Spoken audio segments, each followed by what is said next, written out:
The people who can change your career will never know you exist unless you do something about it. I broke into 2 industries I had no business being in and ended up interviewing one of the most influential scientists alive.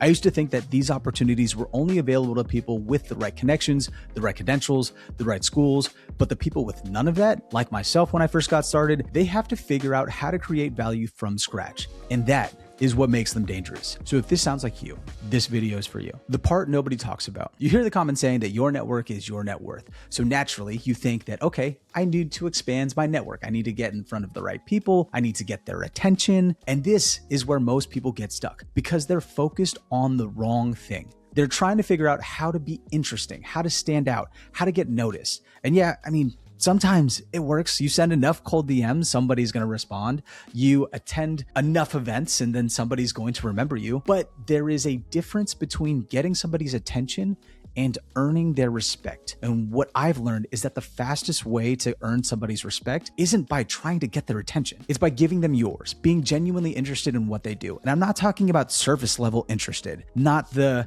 so what got you into this field interested, like actually interested in their work, their mission. What are they trying to build? Because when somebody feels like you actually care about what they're saying and not what they can do for you, they're going to remember that. Like you're the one who just showed up and listened. And that one shift changed everything for me. But there is a skill to it. The bridge method. Most people in a conversation are thinking about what they're going to say next. They're half listening because they're loading up their next question. And the other person, they could feel it. But there's actually a way around this. And this is what I do instead. Before any conversation, I already know where I want it to go, but I don't want to go straight there.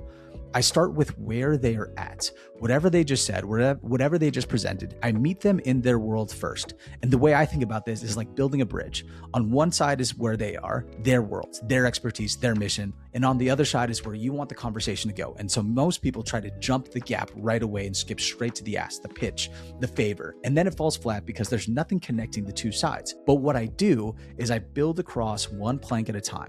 The first plank, reflect on what they said. I reference something specific. This tells them you were actually listening. Next, I anchor on one thing and go deeper. You mentioned this. Could you elaborate? Now they're going somewhere most people never take them. And then you connect what they care about to something bigger than the both of you, their mission to your audience, their work to a shared problem. And by the time you walk across, and this is where the ask comes in, the invitation, whatever your destination was, it doesn't feel like a pitch anymore. It feels like the most natural next step in a conversation they were already enjoying. That's exactly what happened when I met one of the most influential scientists alive at this conference. But I can't just wait around for conferences hoping to bump into the right person, so I needed a way to create those conversations whenever I wanted. This is what I call the 60-minute shortcut. This is where you create a thought leadership networking platform like a podcast, a blog, a newsletter. And before you say, not another podcast, bro, like hear me out. I didn't start it for downloads. I didn't start it to build an audience. I started it because it gave me a reason to have a conversation with anybody that I wanted to. If somebody just said, hey, can I get an hour of your time? That's like an immediate no. An hour of your time is a long time. But if you say, I have a platform and I'd love to feature your expertise, that's a completely different ask because now you're not just taking, you're offering. But here's where most people blow it. They start the platform, they book the guests, they record the conversation, they post it, and then they move on. They're treating it like content. They just check the box, move on to the next episode. And then they wonder why nothing came from it. No relationship, no referral, no follow-up, nothing. Because the conversation is just one touch point and most people are ignoring every other one. How you reach out, how you schedule, how you prepare them before they're recording, how you introduce them and make them feel like the expert that they are, how you follow up after, the assets you send them after, the way you make them look good on social media. Every single one of these moments is a chance to show somebody what it's like to work with you. I did this to break into commercial real estate, and this is where I was living at my mom's house, talking to operators all over the country.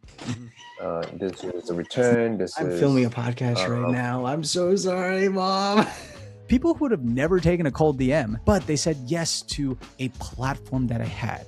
And when the experience was good, they introduced me to the next person. It's not about the platform. It's not about like the podcast. What matters is you've created something that gives people a reason to say yes and gives you the space to show them who you are at every single touch point. But I'm not gonna lie, like when you are starting to record, you're not gonna get immediate gratification and it is going to take a long time. But what happens is the invisible compound effect. So you start the platform, you're doing the outreach, you're building the bridges, you're nailing the touch points, and and nothing happens. Your downloads are small. Nobody's subscribing. Nobody's sharing. You look at the numbers and you think, okay, like, why am I still doing this? And this is where almost everybody quits because they're measuring the wrong thing. They're looking at the numbers and they think it means that it's not working. But here's what's actually happening that you cannot see. Every conversation, you're getting better. You're getting better at researching. You're getting better at listening. You're getting better at asking questions that go deeper than the surface. You're getting better at making the experience so good that people want to come back. The skills that you're building are compounding.